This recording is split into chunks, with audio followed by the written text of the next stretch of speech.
A paz, meus queridos irmãos. Eu sou a missionária Rosângela França e hoje eu trago aqui uma palavra no livro de Atos 13, onde Deus vai falar muito aos nossos corações, para que nós venhamos sempre estar na observação, né? Sempre observando, sempre ligados com o Senhor Jesus, no trono da graça do Senhor, para que nós não venhamos ser enganados, né, irmãos? Porque o mundo jaz aí o maligno, né? Então, nós devemos estar atentos. E aqui não foi diferente nessa palavra, que nos orienta e nos ensina, né? Paulo falando aqui. Mas aí eu vou ler a passagem aqui em Atos 13, a partir do versículo 4, onde fala assim: Saulo e Barnabé pregam em Chipre, Elimas, o encantador. Então, vou ler aqui para os irmãos. E assim estes, enviados pelo Espírito Santo, desceram a Seleucia e dali navegaram para Chipre. E chegados a Salamina, anunciavam a palavra de Deus nas sinagogas dos judeus. E tinham também João como cooperador. E havendo atravessado a ilha até Pafos, acharam ali um certo judeu mágico, falso profeta, chamado Bacejos, o qual estava com o procônsul Sérgio Paulo, varão prudente. Este, chamando a si Barnabé e a Saulo, procurava muito ouvir a palavra de Deus, mas resistia-lhes Elimas, o encantador, porque assim interpretava o seu nome, procurando apartar a fé do procônsul. Todavia, Saulo, que também se chamava Paulo, cheio do Espírito Santo, e fixando os olhos nele, disse: Ó filho do diabo, cheio de todo o engano e de toda a malícia, inimigo de toda justiça, não cessarás de perturbar os retos caminhos do Senhor? Eis aí, pois agora, contra ti a mão do Senhor, e ficarás cego sem ver o sol por algum tempo. No mesmo instante, a escuridão e as trevas caíram sobre ele, e andando à roda, buscava a quem o guiasse pela mão. E então o procônsul, vendo o que havia acontecido, creu maravilhado na doutrina do Senhor. Amém, irmãos? Olha só que linda a história, né? Mas nessa história tinha um adversário, né? Tinha um inimigo, né? Porque que fala, né, que Paulo e Bernabé estavam fazendo as viagens proféticas para a glória de Deus, né? Pregando a todas as criaturas ali, né? Então, e eles chegaram ali em Chipre, né? E desceram nessa cidade chamada Seleucias, né? E lá em Chipre, né? Mas quando eles chegaram ali em Salamina, que deve ter sido uma outra região dessa cidade, né? Um bairro, não sei. Ali eles se encontraram com o procônsul daquela cidade ali. Esse procônsul é uma pessoa do governo, uma pessoa responsável, uma pessoa, né, uma autoridade, né? E com este moço vinha esse Barjesus, né? Que era esse homem de profeta que andava com o procônsul, né? E ali o Paulo com Barnabé, né? Ele seguiu, né? E falando e apresentando a obra do Senhor, falando das coisas do Senhor, porém, esse moço, né, ali Elimas, né, ele fazia de tudo para que o procônsul ele não se ligasse naquilo que Paulo e Barnabé estavam falando com autoridade em Cristo Jesus, né, pregando ali o evangelho e ele fazendo de tudo para que atrapalhar o procônsul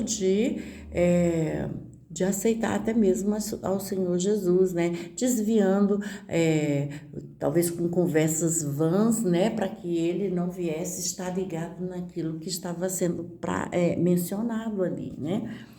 pregado, né? Então, Paulo começou a observar que ele pregava com certeza, daqueles tipos de pessoas que ficam conversando o tempo inteiro, né? Como alguns irmãos acontece, de estar na hora da pregação da palavra, mas está ali tricotando com outra pessoa, conversando e tudo, sem estar prestando atenção, né? Mas naquele caso ali, era o próprio adversário que estava na vida desse homem para impedir de que o procônsul viesse até mesmo aceitar, né, o Senhor Jesus através daquela pregação, daquela palavra ali, né?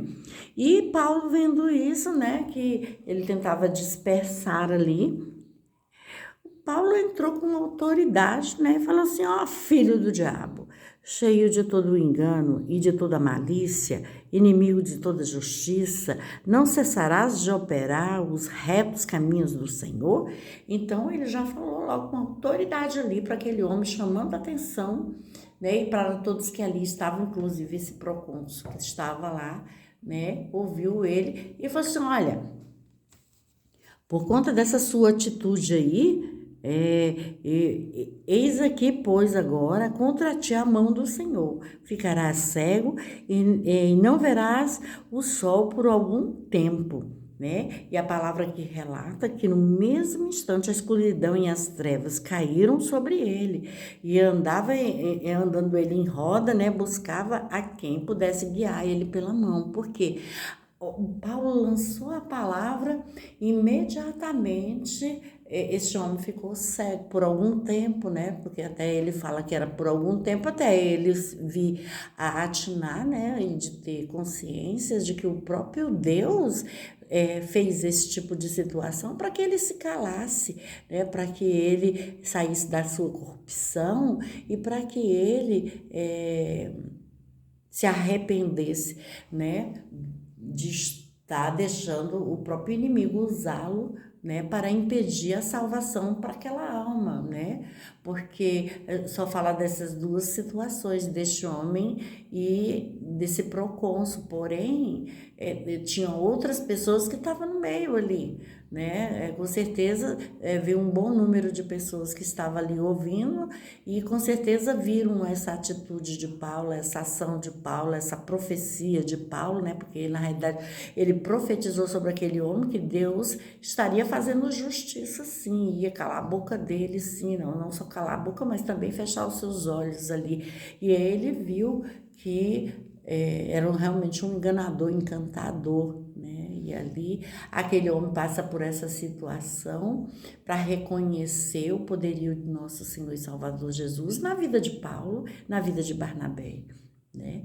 E ali, para a honra e para a glória do Senhor, eu creio que ao passar dos dias ele deve ter se convertido, sim, e sabido que há um poder muito maior do que aquele que é sobreenganado, né, do adversário ali, que ele estava enganado de quem ele estava ali servindo, né? E ele reconheceu que para poder ter a visão de volta, teria que se arrepender dos seus maus feitos, para que o poder de Deus viesse sobre a vida dele e ali ele se convertesse fielmente ao Senhor, né? Porém, esse procônsul, ele viu o que aconteceu, né? Que aquele homem andava com ele e do que sobreveio sobre a vida dele, né? Ficou cego. Então, aquele procônsul falou assim: não, agora eu não me engano, agora eu tenho convicção mesmo de que eu creio no Deus que esses homens servem, que é o Senhor Jesus. Eu creio e vou aceitar o Senhor como meu único, suficiente Salvador, né? E a partir de então, aquele homem ali, diz aqui a palavra, que vendo o que havia acontecido, creu maravilhado na doutrina do Senhor. Então, ali ele aceita o Senhor Jesus como seu único e exclusivo Salvador, né? E ali ele vê, olha, Deus usa realmente, verdadeiramente esses homens. Ele, pelo poder de Deus, Deus faz assim maravilhas, milagres, né? Eu acredito que aquele homem deve ter até ficado envergonhado pela situação a qual ele se colocou, ou se deixou permitir, né, pelo adversário, de estar ali como encantador, né, como uma pessoa que era do mal, no meio dos retos caminhos do Senhor, né? Então, e ali ele teve que passar por uma prova para saber que não se deve entrar na frente das coisas e nem dos servos do Senhor, né? Apontar ou difamar, né? Ou desacreditar ou descredibilizar ali um servo do Senhor. Então, ele teve que viver essa situação de cegueira, mesmo que fosse por um determinado período, para ele saber que um servo de Deus é protegido, né? Um servo de Deus está debaixo da mão protetora do Todo-Poderoso, né?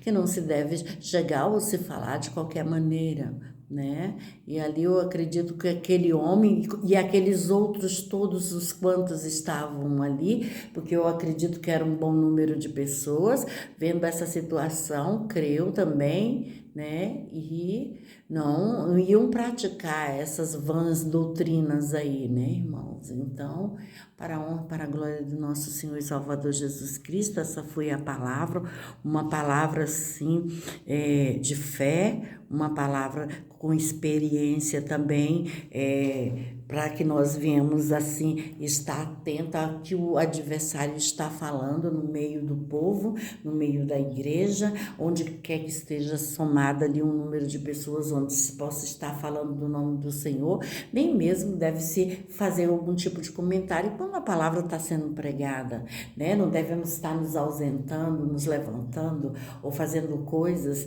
né, para trazer algum tipo de distração à palavra que está sendo pregada, né, irmãos? Porque nós devemos ter reverência na casa do Senhor, ou mesmo que nós possamos estar num número de pessoas bem reduzido, mas que se esteja falando do Senhor e não se estando ou comendo, ou bebendo, ou praticando certas coisas, quando se está falando da pessoa do Senhor Jesus, né? Porque Ele é o nosso Salvador, nosso Senhor, né? Devemos ter reverência, devemos ter um comportamento, né, diferenciado, né? E são nas pequeninas coisas que o nosso Senhor e Salvador Jesus Cristo nos honra e nos abençoa, né?